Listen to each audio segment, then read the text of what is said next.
Hey, this is Diego Gomez with JK3 Yachts.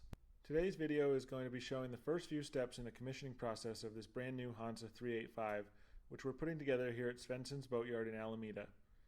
After offloading the boat and mast from the truck, we're going to see how the keel gets installed on this boat. This Hanse 385 just came off a ship from Germany, and in about 2 weeks' time we'll have it ready for the new owner to be sailing on San Francisco Bay.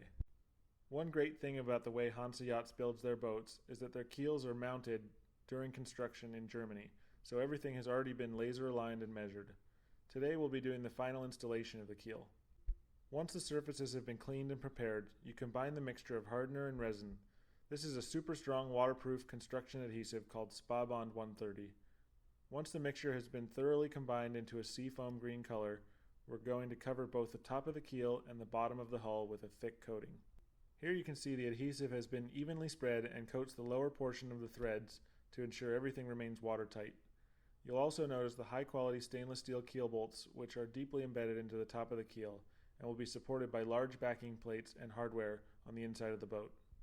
It's important to coat both the bottom of the hull and the keel for good adhesion, and while much of this adhesive will be squeezed out of the joint once the bolts are tensioned, making sure every inch of this connection is covered will ensure the keel is securely mounted to the hull.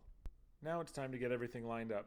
These guys are pros, and because the keel has already been mounted and laser aligned at the factory, it doesn't take much to get everything placed properly. The bolts will pass through the bottom of the hull, which is a very thick laminate of solid fiberglass. Small adjustments side to side and fore and aft will ensure the keel and hull are matched up without any damage. As we lower the boat onto the keel, you'll notice some adhesive oozing out the sides. This is exactly what we're looking for. It takes a few little adjustments to make sure the boat is resting properly as it's lowered.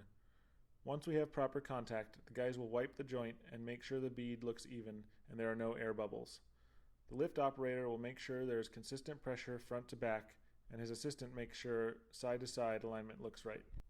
The next step is to get inside the boat where the technicians are preparing the backing plates and nuts that will tension the keel.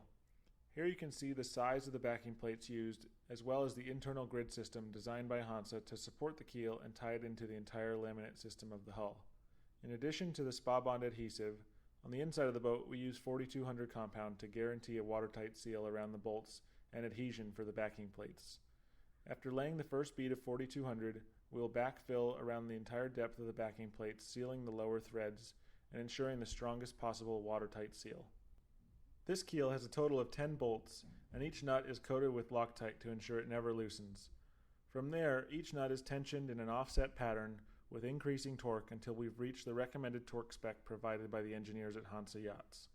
This is hard work, but making sure it's done properly is one of the most critical parts of the commissioning process. And here's the finished product, at least for today.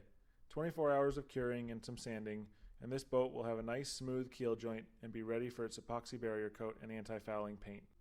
I'm Diego Gomez with JK3 Yachts. I hope you found this video interesting and informative. I will have more videos available as we continue to commission this yacht.